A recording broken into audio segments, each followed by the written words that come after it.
So hello everyone and welcome back to Neetopedia, that is NEET ka Encyclopedia, and we are back with second audiobook of the electrostats second chapter, that is electrostatic potential and capacitance. So this chapter is very important from numerical as well as theoretical point of view. अगर इलेक्ट्रोस्टैट से कोई theoretical questions आता है तो वो maximum इसी chapter से रहते हैं और न्यूमेरिकल्स तो रहते ही हैं. एंड ऑल्सो नोट दैट हमारे टेलीग्राम चैनल पे डेली मॉर्निंग क्विज स्टार्ट हो गई है. Like every morning physics, chemistry, botany and zoology के एक क्वेश्चंस दिए जा रहे हैं जो कि very prone to silly mistakes है. लाइक ऐसे क्वेश्चंस जो दिखने में बहुत ईजी लगते हैं और बच्चे ओवर एक्साइटेड होके नेगेटिव मार्किंग कर बैठते हैं. So if you practice those questions right now, I hope you will do very good in your exams after that. So do not miss those questions and do practice it. The link of the Telegram channel is in the description, or you can simply search Neetopedia on Telegram and you'll get that group. So without wasting our time, let's begin. Chapter 2, Electrostatic Potential and Capacitance. 2.1 Introduction. In chapters 6 and 8 of class 11, the notion of potential energy was introduced. When an external force does work in taking body from a point to another against a force like spring force or gravitational force, that work gets stored as potential energy of the body. When the external force is removed, the body moves, gaining kinetic energy and losing an equal amount of potential energy. The sum of kinetic energy and potential energy is thus conserved. Forces of this kind are called conservative forces. Spring force and gravitational force are examples of conservative forces. Coulomb force between two stationary charges is also a conservative force. This is not surprising since both have inverse square independence on distance and differ mainly in the proportionality constants. The masses in the gravitational law are replaced by charges in Coulomb's law. Thus, like the potential energy of a mass in a gravitational field, we can define electrostatic potential energy of a charge in an electrostatic field. Consider an electrostatic field E due to some charge configuration. First, for simplicity, consider the field E due to charge Q placed on the origin. Now imagine that we bring a test charge small q from a point R to a point P against a repulsive force on it due to charge Q. With reference to figure 2.1, we will happen if capital Q and plus Q are both positive or both negative, the definiteness, let's take capital Q and small q is greater than 0. Two remarks may be made here. First, we assume that the test charge small q is so small that it does not disturb the original configuration, namely the charge capital Q at the origin. Second, in bringing the charge small q from R to P, we apply an external force F external, just enough to counter the repulsive electric force Fe. That is, F external is equal to negative Fe. This means that there is no net force or acceleration of charge small q when it is brought from R to P. That is, it is brought with an infinitesimally slow constant speed. In this situation, the work done by the external force is the negative of the work done by the electric force and gets fully stored in the form of potential energy of the charge q. If the external force is removed on reaching P, the electric force will take the charge q away from plus q.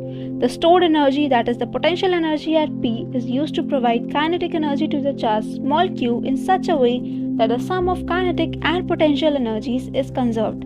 Thus, work done by the external forces in moving a charge small q from R to P is FWRP is equal to integral of F external dot dr from R to P, that is minus integral of Fe dot dr from R to P. This work is against the electrostatic repulsive force and gets stored as potential energy. At every point in electric field, a particle with charge small q possesses a certain electrostatic potential energy. This work done increases its potential energy by an amount equal to the potential energy difference between points R and P. Thus, potential energy difference delta U is equal to Up minus Ur, which is equal to work done from R to P. Note that this displacement is an opposite sense to the electric force and hence work done by the electric field is negative, that is minus WRP. Therefore, we can define electric potential energy difference between 2 points as work required to be done by an external force in moving the charge small q from one point to another for electric field of any arbitrary charge configuration. Two important comments may be made at this stage. Number 1, right side of the equation depends only on the initial and final positions of the charge. It means that work done by an electrostatic field in moving a charge from one point to another depends only on the initial and final points and is independent of the path taken to go from one point to the other. This fundamental characteristic of a conservative force. The concept of the potential energy would not be meaningful if the work depend on the path. The path independence of the work done by an electrostatic field can be proved using the Coulomb's law. We omit this proof here. Number 2, the equation defines potential energy difference in terms of a physically meaningful quantity work. Clearly, potential energy so defined is undetermined to within an additive constant. This means that the actual value of potential energy is not physically significant. It is only the difference of potential energy that is significant. We can always add an arbitrary constant alpha to the potential energy at every point. This will not change the potential energy difference. For example, UP plus alpha minus UR plus alpha is equal to UP minus UR. Put it differently, there is a freedom of choosing the point where potential is 0. A convenient choice is to have potential energy 0 at infinity. With this choice, we take that the point R at infinity, W infinity P is equal to UP minus U infinity, which is equal to UP. Since the point P is arbitrary, the equation provides with a definition of potential energy of a charge Q at any point. Potential energy of a charge Q at a point in the presence of electric field due to any charge configuration is the work done by the external force equal and opposite to the electric field in bringing the charge Q from infinity to that point. 2.2 Electrostatic potential. Consider any general static charge configuration. We define potential energy of a test charge Q in terms of work done on the charge Q. This work is obviously proportional to Q. Since the force at any point is QE, where E is the electric field at that point due to the given charge configuration, it is therefore convenient to divide the work by the amount of charge Q, so that the resulting quantity is independent of Q. In other words, work done per unit test charge is characteristic of the electric field associated with the charge configuration. This leads to the idea of electrostatic potential V due to a given charge configuration. We get work done by external force in bringing a unit positive charge from R to P, which is equal to Vp minus Vr, which is also equal to Up minus Ur upon Q, where Vp and Vr are the electrostatic potentials at P and R respectively. Note that, as before, that it is not the actual value of the potential but the potential difference that is physically significant. If, as before, we chose the potential to be 0 at infinity, the equation implies work done by an external force in bringing a unit positive charge from infinity to a point is equal to electrostatic potential at that point. In other words, the electrostatic potential at any point in a region with electrostatic field is the work done in bringing a unit positive charge without acceleration from infinity to that point. The qualifying remarks made earlier regarding the potential energy also applies to the definition of potential. To obtain the work done per unit test charge, we should take an infinitesimally small test charge delta Q. To obtain the work done delta W in bringing it from infinity to that point and determine the ratio delta W upon delta Q. Also, the external force at any point of the path is to be equal and opposite to the electrostatic force on the test charge at that point. 2.3 Potential due to a point charge. Consider a point charge Q at the origin. For definiteness, take Q to be positive. We wish to define the potential at any point P with position vector R from the origin. From that, we must calculate the total work done in bringing a unit positive test charge from infinity to the point P. For Q greater than 0, the work done against the repulsive force on the test charge is positive. Since work done is independent of the path, we choose a convenient path along the radial direction from infinity to the point P.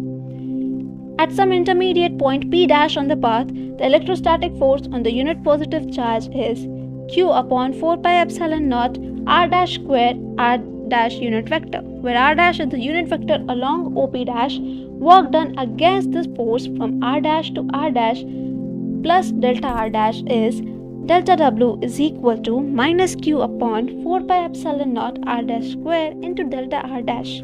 The negative sign appears before delta r dash less than 0, where delta W is positive.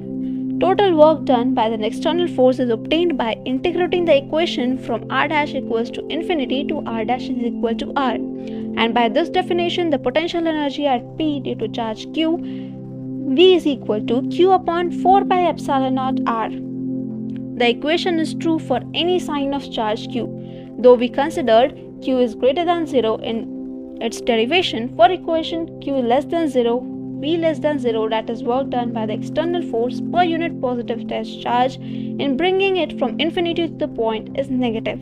This is equivalent to saying that work done by the electrostatic force in bringing a unit positive charge from infinity to the point P is positive. This is as it should be since Q is less than 0. The force on a unit positive charge is attractive, so that electrostatic force and the displacement from infinity to P are in the same direction. Finally, we note that the equation is consistent with the choice that potential at infinity is 0. Figure 2.4 shows the electrostatic potential and the electrostatic field varies with R. Well, electrostatic potential varies as inversely proportional to R, while electrostatic field varies at inversely proportional to the square of R. I am skipping example 2.1 for you to solve it later, or you may pause the video and solve it right now. 2.4 Potential due to an electric dipole. As we learned in the last chapter, an electric dipole consists of two charges plus Q and minus Q separated by a small distance 2a. This total charge is 0. It is characterized by a dipole moment vector P whose magnitude is Q into 2a, at which points in the direction from minus Q to plus Q. We also saw that the electric field of a dipole at point with vector r depends not just on the magnitude of r but also on the angle between r and P. Further, the field falls off at last distance not as 1 upon r square but as 1 upon r cube. We now determine the electric potential due to a dipole and contrast it with the potential due to a single charge. As before, we take the origin at the center of the dipole. Now we know that electric field obeys the superposition principle. Since potential is related to the work done by the field, electrostatic potential also follows the superposition principle.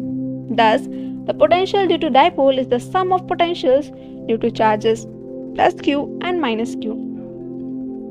V is equal to 1 upon 4 pi epsilon naught Q upon R1 minus Q upon R2, where R1 and R2 are the distances of the point P from Q and minus Q respectively. Now by geometry, R1 square is equal to R square plus A square minus 2AR cos theta, and R2 square is equal to R square plus A square plus 2AR cos theta. We take that R is much greater than A, that is R is very greater than A, and retains the term only up to the first order in A upon R. So R1 square is equal to R square into 1 minus 2A cos theta upon R plus A square upon R square. Similarly, R2 square is equal to R square bracket 1 plus 2A cos theta upon R. Using the binomial theorem and retaining the terms up to the first order in A upon R, we obtain that V is equal to Q upon 4 pi epsilon naught 2A cos theta upon R square, which is equal to P cos theta upon 4 epsilon naught R square. Now, P cos theta is equal to P into R, where R is the unit vector along the position vector OP. The potential of the dipole is given by V is equal to 1 upon 4 pi epsilon naught into P dot R into R square. The equation is as indicated, approximately 2 only for distances large compared to the region of the dipole, so that higher order terms in A by R are negligible. For a point dipole P at origin, however, exact form of the equation potential on the dipole axis for theta equals to 0 or pi is given by V is equal to plus minus P upon 4 pi epsilon naught R square. Positive sign is for theta equals to 0 and negative sign for theta equals to pi. The potential in the equatorial plane theta equals to pi upon 2 is 0.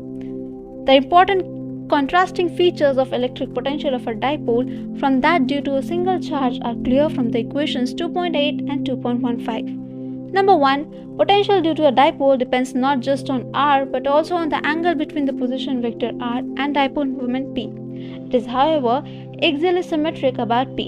That is, if you rotate the position vector r about p, keeping theta fixed, the points corresponding to p on the cone so generated will have the same potential as that at p. Number 2. Electric dipole potential falls off at large distance as 1 upon r square, not as 1 upon r.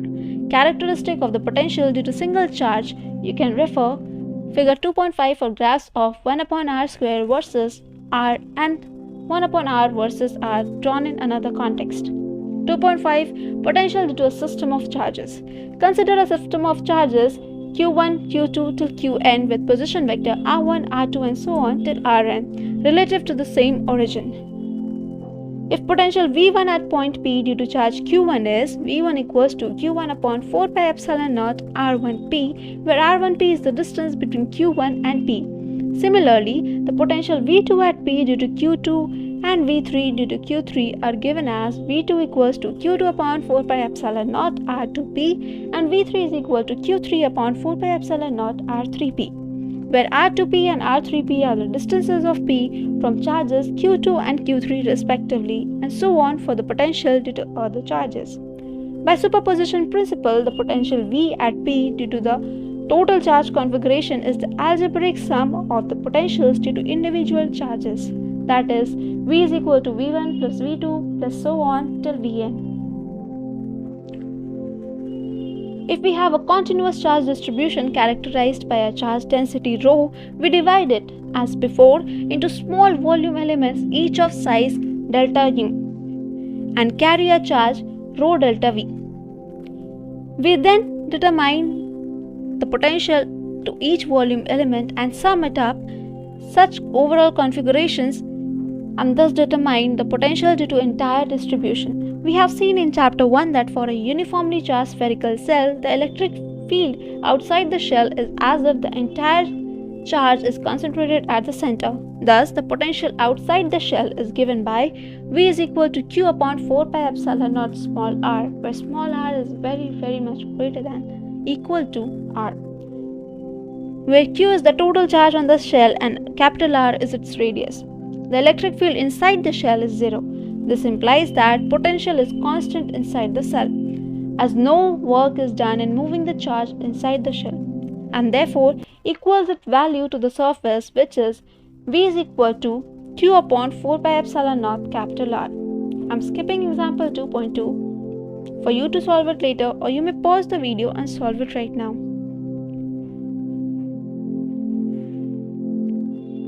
2.6. Equipotential surfaces. An equipotential surface is a surface with constant value of potential at all points on the surface. For a single charge small q, the potential is given as V is equal to Q upon 4 pi epsilon naught r. This shows that V is a constant if r is a constant. Thus, equipotential surfaces of a single point charge are concentric spherical surfaces centered at the charge. Now, the electric field lines for a single charge q are radial lines starting or ending from at the charge, depending upon whether q is positive or negative. Clearly, the electric field at every point is normal to the equipotential surface passing through that point. This is true in general. For any charge configuration, equipotential surface through a point is normal to the electric field at that point. The proof of this statement is simple. If the field were not normal to the equipotential surface, it would have non-zero component along the surface. To move a unit test charge against the direction of component of the field, work would have to be done. But this is in contradiction to the definition of an equipotential surfaces. There is no potential difference between 2 points on the equipotential surface, and no work is required to move a test charge on the surface. The electric field must therefore be normal to the equipotential surface at every point. Equipotential surfaces offer an alternative visual picture in addition to the picture of an electric field lines around the charge configuration. For uniform electric field E, say along x-axis, the equipotential surfaces are planes normal to the x-axis, that is, planes parallel to the yz plane. Equipotential surfaces for a dipole and two identical positive charges are shown below. 2.6.1 Relation between field and potential. Consider two closely spaced equipotential surfaces A and B with potential values V and V plus delta V, where delta V is the change in V in the direction of electric field E. Let P be the point on the surface B. Delta L is perpendicular distance of the surface A from P. Imagine that a unit positive charge is moved along the perpendicular from the surface B to the surface A against electric field. The work done in this process is E dot delta L. This work is equal to the potential difference VA minus VB. Thus, E delta L is equal to V minus V plus delta V, which is equal to delta V. That is, E is equal to delta V upon dl. Delta V is negative, that is, delta V is equal to negative of delta V. We can rewrite the equation as E is equal to minus delta V upon delta L. Thus, we arrive at two important conclusions concerning the relation between electric field and potential. Number 1, electric field is in the direction in which the potential decreases steepest. Number 2, its magnitude is given by the change in the magnitude of potential per unit displacement normal to the equipotential surface at that point. Now, please note that these 2 points that I have read right now and that is in front of you are the very important points from NEET point of view. If diagrammatic questions or theoretical questions come this year, it has to be from this point. Please take it note as very seriously. I'm repeating these lines again for you. Number 1, electric field is in the direction in which the potential decreases steepest. And number 2, its magnitude is given by the change in magnitude of potential per unit displacement normal to the equipotential surface at that point. 2.7 Potential energy of a system of charges. Consider the first simple case of two charges q1 and q2 with position vector r1 and r2 relative to some origin. Let us calculate the work done externally in building up this configuration. This means that we consider the charges q1 and q2 initially at infinity and determine the work done by the external agency to bring the charges to the given locations. Suppose the first charge q1 is brought from infinity to the point r1. There is no external field against which work needs to be done. So work done in bringing q1 from infinity to r1 is 0. This charge produces a potential in the space given by V1 is equal to q1 upon 4 pi epsilon naught r1p, where r1p is the distance of a point P in space from the location q1. From the definition of potential, work done in bringing the charge q2 from infinity to point r2 is q2 times the potential at r2 due to q1. Work done on q2 is equal to q1 q2 upon 4 pi epsilon naught r12, where r12 is the distance between points 1 and 2. Since electrostatic force is conservative, this work gets stored in the form of potential energy of the system. Thus, the potential energy of a system of two charges q1 and q2 is U is equal to q1 q2 upon 4 pi epsilon naught r12. Obviously, if q2 was brought first to its present location and q1 brought later, the potential energy U would be same.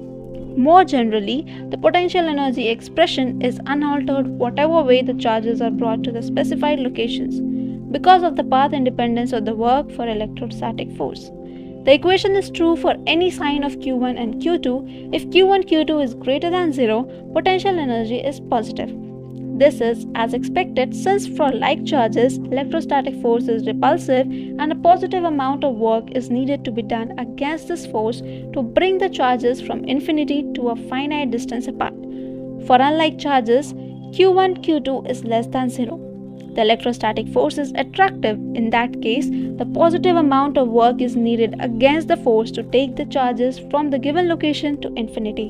In other words, a negative amount of work is needed for the reverse path from infinity to the present location. So, the potential energy is negative. Now, please note that this particular paragraph is very, very important. Sometimes you might have seen in the previous year questions that the question comes like the charges are given and some equations are given and you have to predict whether the charges are attractive in nature or repulsive in nature in the form of theoretical question. So that is related to this particular paragraph. Please note it down that this paragraph is very important and you have to pay a great concentration on it. Let's move further. Equation is easily generalized for a system of any number of point charges. Let us calculate the potential energy of a system of three charges Q1, Q2 and Q3 located at R1, R2 and R3 respectively. To bring Q1 first from infinity to R1, no work is required. Next, we bring Q2 from infinity to R2 as before. Work done in this step is Q2 V1 is equal to Q1 Q2 upon 4 pi epsilon naught R12. The charges Q1 and Q2 produce a potential which at any point P is given by V12 is equal to 4 pi epsilon naught Q1 upon R1P plus Q2 upon R2P. Work done next in bringing Q3 from infinity to point R3 is Q3 times V12 at R3. Moving further, the equation is easily generalized for a system of any number of point charges. Let us calculate the potential energy of a system of three charges Q1, Q2 and Q3 located at R1, R2 and R3 respectively. To bring Q1 first from infinity to R1, no work is required. Next, we bring Q2 from infinity to R2 as before. Work done in this step is Q2 V1 is equal to Q1 Q2 upon 4 pi epsilon naught R12. The charges Q1 and Q2 produce a potential which is at any point P given as V12 is equal to 1 upon 4 pi epsilon naught into Q1 upon R1P plus Q2 upon R2P. The work done next in bringing Q3 from infinity to the point R3 is Q3 times V12 at R3. That is, Q3 V12 is equal to 1 upon 4 pi epsilon naught into Q1 Q3 upon R13 plus Q2 Q3 upon R23. The total work done in assembling the charges at given locations is obtained by adding the work done in different steps. That is, U is equal to 1 upon 4 pi epsilon naught Q1 Q2 upon R12 plus Q3 Q1 upon R13 plus Q2 Q3 upon R23. Again, because of the conservative nature of the electrostatic force or equivalently the path independence of work done, the final expression for U is independent of the manner of which the configuration is assembled. Potential energy is a characteristic of the present state of configuration and not the way the state was achieved. I'm skipping example 2.4 for you to solve it later, or you may pause the video and solve it right now. 2.8 Potential energy in an external field. 2.8.1 Potential energy of a single charge. In section 2.7, the source of electric field was specified, the charges and their locations. Potential energy of a system of those charges was determined. In this section, we ask a related but distinct question. What is the potential energy of a charge Q in a given field? This question was in fact the starting point that led to the notion of the electrostatic potential. But here we address this question again to clarify in what way is it different from the discussion in section 2.7. The main difference is that we are now concerned with the potential energy of a charge in an external electric field. The external field E is not produced by the given charges, those potential energy we wish to calculate. E is produced by the sources external to the given charges. The external source may be known, but often they are unknown or unspecified. What is specified is the electric field E or the electrostatic potential V due to external sources. We assume that the charge small q does not significantly affect the sources producing the external field. This does not significantly affect the sources producing the external field. This is true if Q is very small. For the external sources which are held fixed by other unspecified forces. Even if Q is finite, its influence on the external sources may still be ignored if the situation when these strong forces far away and infinitely produce a finite field E in the region of interest. Note again that we are interested in determining the potential energy of a given charge Q and later a system of charges in the external field. We are not interested in the potential energy of the sources producing the external electric field. The external electric field E and the corresponding external field V may vary from point to point. By definition, V at a point P is the work done in bringing a unit positive charge from infinity to the point P. Thus, work done in bringing a charge Q from infinity to the point P in the external field is QV. This work is stored in the form of potential energy of Q. If point P has position vector r relative to some origin, we can write the potential energy of Q at r in an external field as QVr, where Vr is the external potential at the point r. Thus, if an electron with charge Q equals to E, which is equal to 1.6 into 10 to the power minus 19 coulomb, is accelerated by a potential difference of delta V equals to 1 volt, we would gain energy of Q delta V, which is equal to 1.6 into 10 to the power minus 19 joule. This unit of energy is defined as 1 electron volt or 1 eV. That is, 1 electron volt is equal to 1.6 into 10 to the power minus 19 joule. The units based on electron volt are most commonly used in atomic, nuclear, and particle physics. 1 kilo electron volt is equal to 10 to the power 3 electron volt. 1 mega electron volt is equal to 10 to the power 6 electron volt. 1 giga electron volt is equal to 10 to the power 9 electron volt, and 1 tera electron volt is equal to 10 to the power 12 electron volt. 2.8.2 Potential energy of a system of two charges in an external field. Next, we ask, what is the potential energy of a system of two charges Q1 and Q2 located at R1 and R2 respectively in an external field? First, we calculate the work done in bringing the charge Q1 from infinity to R1. Work done in this step is Q1 VR1. Next, we consider the work done in bringing Q2 to R2. In this step, work is done not only against the external field E but also against the field due to Q1. So the work done on Q2 against the external field is equal to Q2 VR2, while work done on Q2 against the field due to Q1 is equal to Q1 Q2 upon 4 pi epsilon naught R12, where R12 is the distance between Q1 and Q2. We have made use of the equations by the superposition principle of fields. We add up the work done on Q2 against the two fields. So the work done in bringing Q2 to R2 is Q2V plus Q1 Q2 upon 4 pi epsilon naught R12. Please note that this particular expression is again important from a NEET point of view, as in such questions, students generally do a silly mistake, that is, they take either of the two forces and they come up with that answer, and that answer is definitely present in the options and you get to tick mark that answer as well, but that results into negative marking. Options are set as to make you do silly mistakes. So to avoid that, read your NCERT very properly and very clearly. Thus, the potential energy of a system is equal to work done in assembling the configurations, which is equal to Q1V plus Q2V plus Q1 Q2 upon 4 pi epsilon naught R12. I'm skipping example 2.5 for you to solve it later, or you may pause the video and solve it right now. 2.8.3 Potential energy of a dipole in an external field.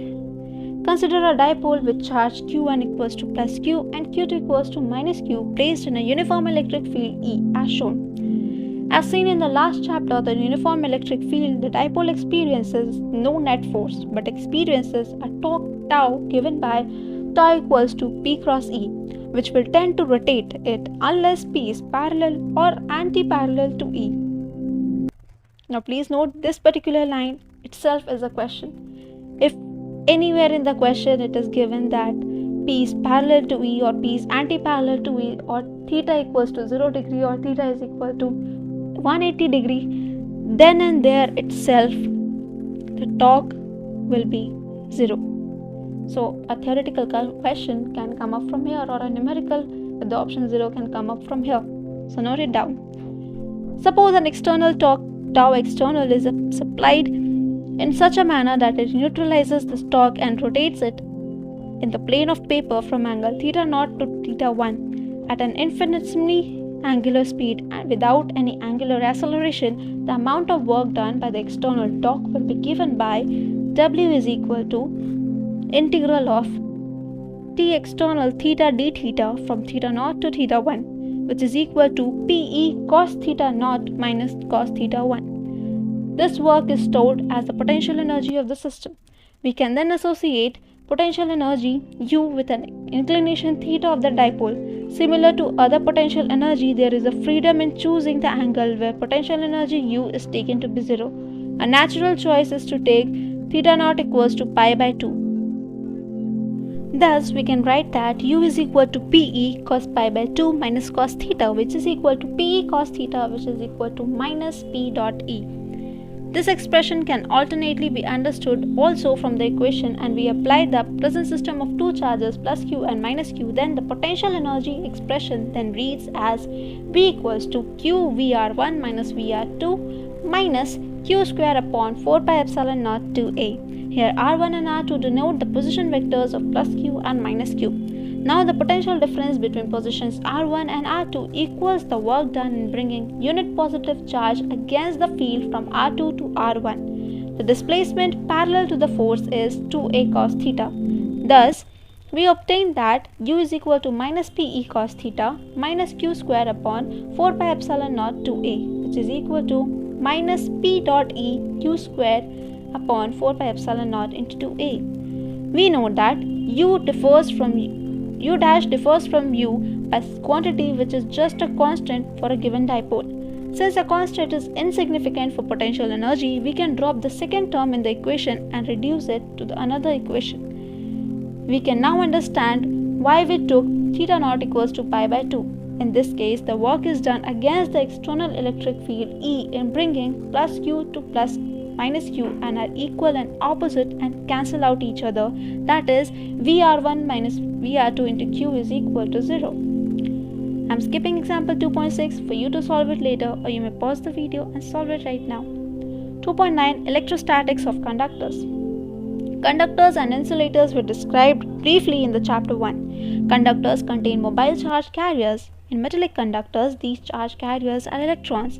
In a metal, the outer electrons part away from the atoms and are free to move. These electrons are free within the metal but not free to leave the metal. The free electrons from the kind of a gas, they collide with each other and with the ions and move randomly in different directions. In an external electric field, they drift against the direction of the field. The positive ions made up of nuclei and the bound electrons remain held in the fixed positions. In electrolytic conductors, the charge carriers are both positive and negative ions, but the situation in this case is more involved. The movement of the charge carriers is affected both by external electric field and also by the so-called chemical forces. We shall restrict our discussion to the metallic solid conductors. Let us note important results regarding the electrostatics of conductors.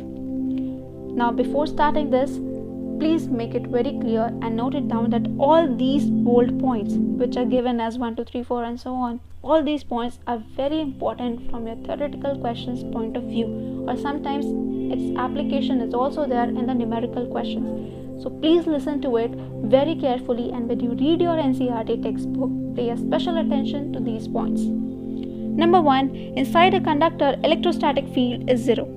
Consider a conductor neutral or charged. They may also be an external electrostatic field. In a static situation where there is no current inside or outside the conductor, this in fact can be taken as a defining property of the conductor. A conductor has free electrons. As long as electric field is not 0, the free charge carriers would experience force and drift. In the static situation, the free charges have so distributed themselves that the electric field is 0 everywhere inside. The electrostatic field is 0 inside a conductor. Number 2. At the surface of a charged conductor, electrostatic must be normal to the surface at every point. If E were not normal to the surface, it would have some non-zero component along the surface. Free charges on the surface of the conductor would then experience force and move. In the static situation, therefore, E should have no tangential component. Thus, electrostatic field at the surface of a charged conductor must be normal to the surface at every point. For a conductor without any charge density, the field is even at the surface, 0 at the surface. Number 3. Interior of a conductor have no excess charge in the static situation. A neutral conductor has equal amounts of positive and negative charges in very small volume or surface element. When the conductor is charged, the excess charge can reside only on the surface and the static situation. This follows from the Gauss law. Consider an arbitrary volume element V inside a conductor. If the closed surface capital S bounding the volume element V, the electrostatic field is 0. Thus, the total electric flux through S is 0. Hence, by Gauss' law, there is no net enclosed by the S. But the surface S can be made as small as you like, that is, the volume of V can be made vanishingly small. This means that there is no net charge at any point inside the conductor and any excess charge must reside at the surface. Number 4. Electrostatic potential is constant throughout the volume of the conductor and has the same value as inside on its surface. This follows from the results of 1 and 2 above. Since E is equal to 0 inside the conductor and has no tangential component on the surface, no work is done in moving a small test charge within the conductor and on its surface. That is, there is no potential difference between any 2 points inside or on the surface of the conductor.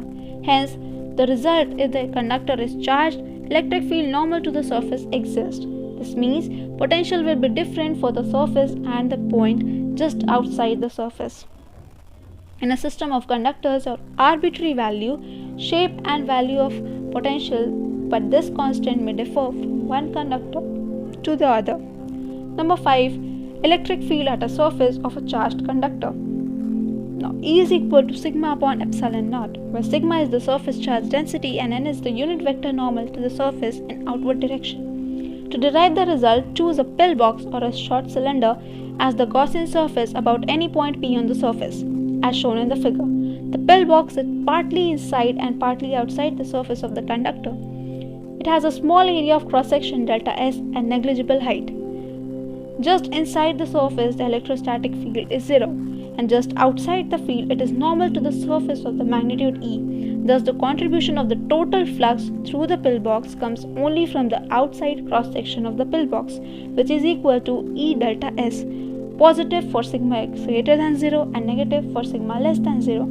Since over the small area delta S, E may be considered constant and E and delta S are parallel or anti-parallel, the charge enclosed by the pillbox is sigma delta S. By Gauss' law, E delta S is equal to sigma delta S upon epsilon naught and E is equal to sigma upon epsilon naught. Including the fact that electric field is normal to the surface, we get the vector relation, which is true for both the signs of sigma. For sigma greater than 0, electric field is normal to the surface outward, and for sigma less than 0, electric field is normal to the surface inward. Number 6. Electrostatic shielding. Consider a conductor with a cavity with no charge inside the cavity. A remarkable result is that the electric field inside the cavity is 0. Whatever be the size and shape of the cavity and whatever be the charge on the conductor and the external fields in which it might be placed, we have proved a simple case of this result already. The electrostatic field inside the charged spherical shell is 0. The proof of the result for the shell makes use of a spherical symmetry of the shell. But vanishing of the electric field in the charge-free cavity of the conductor, as mentioned above, is a very general result. A related result that even if the conductor is charged or charges are induced on the neutral conductor by external field, all charges reside only on the outer surface of the conductor with cavity.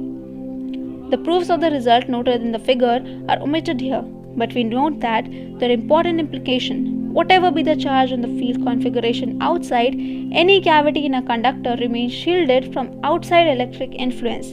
That is, the field inside the cavity is always 0. This is known as electrostatic shielding. Please note that this line in the italics is also very important from a NEET point of view. Please note it. If you find the previous year questions, there must be even one question related to it. The effect can be made use of protective sensitive instruments from use of outside electrical influence. The figure gives a summary of the important electrostatic properties of a conductor. I am skipping example 2.7 for you to solve it later, or you may pause the video and solve it right now.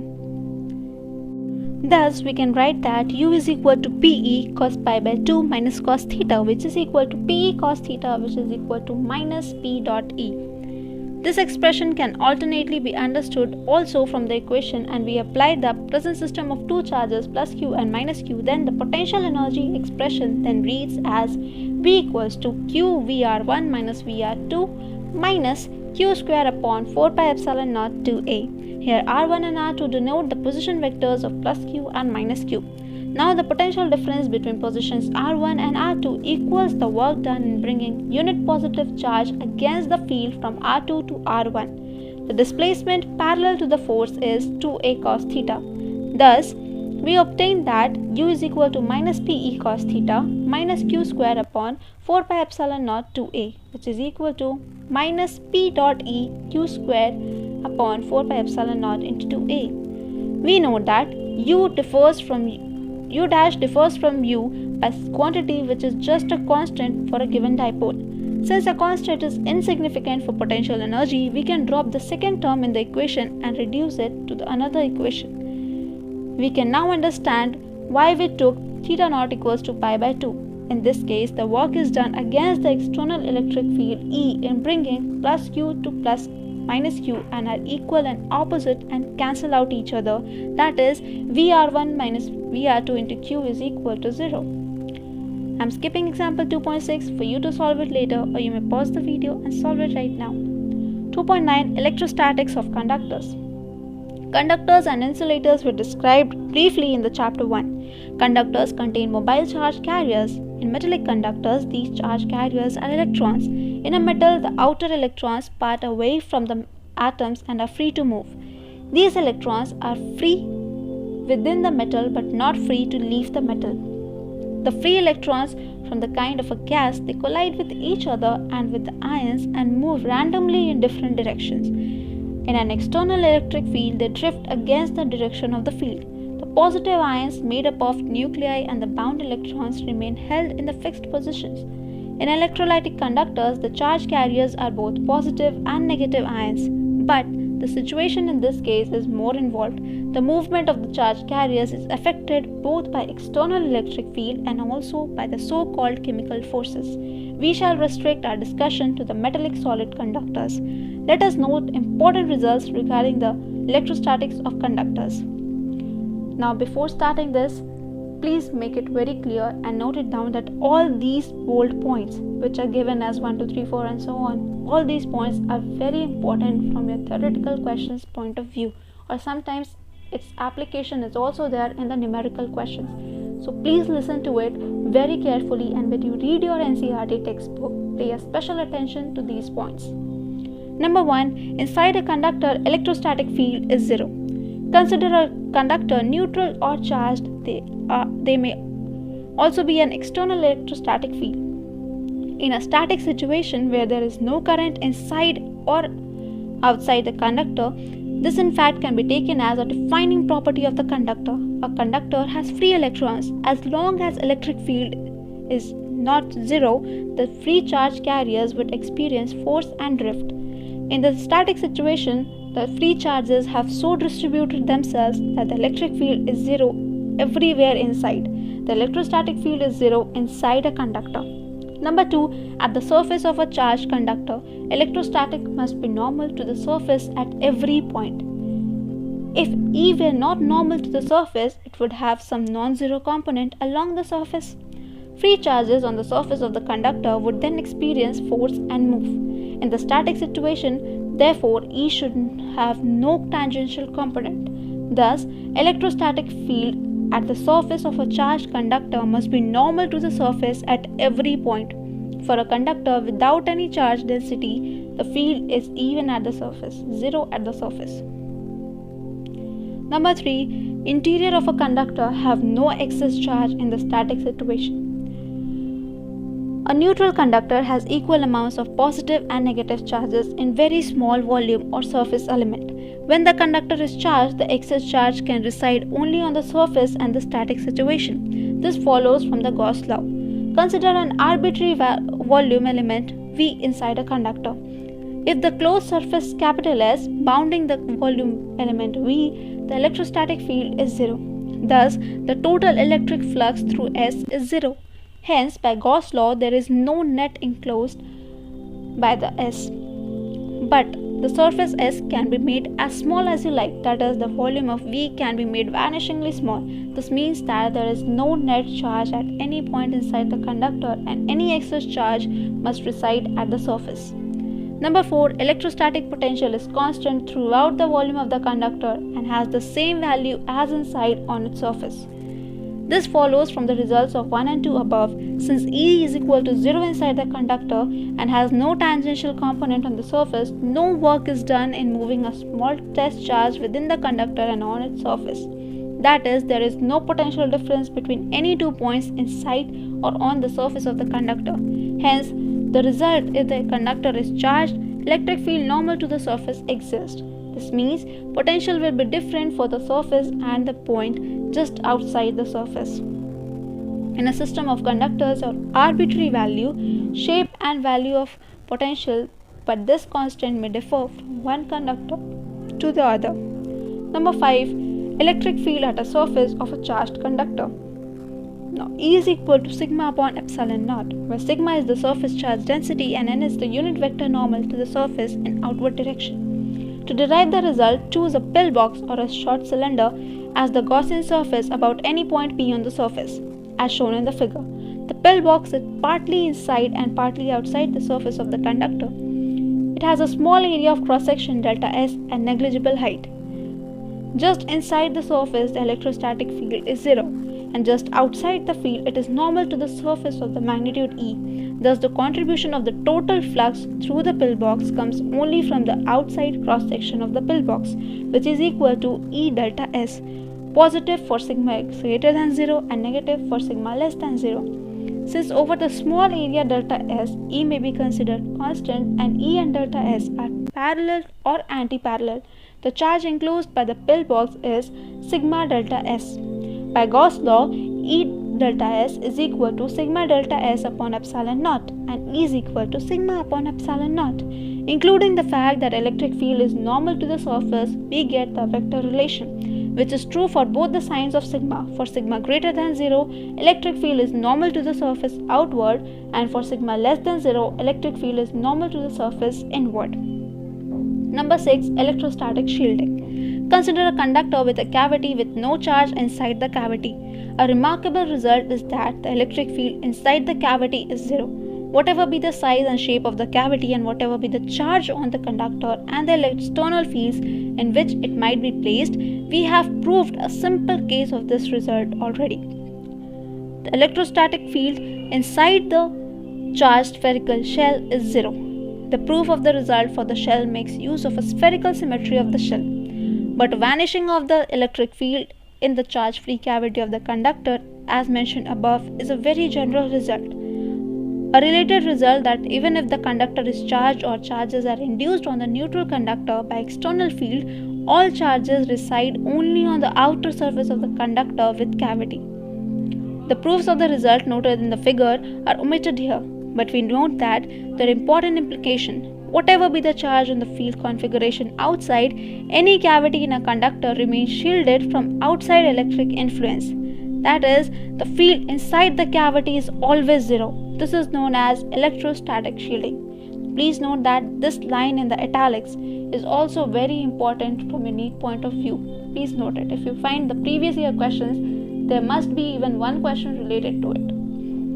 The effect can be made use of protective sensitive instruments from use of outside electrical influence. The figure gives a summary of the important electrostatic properties of a conductor. I am skipping example 2.7 for you to solve it later, or you may pause the video and solve it right now. 2.10 Dielectrics and polarization. Dielectrics are not conducting substances. In contrast to the conductors, they have no or negligible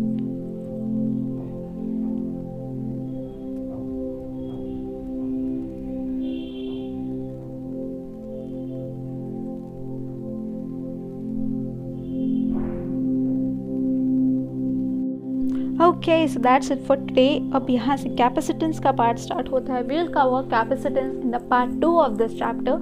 So till then, subscribe to the channel and stay tuned. We'll see you again in the next one.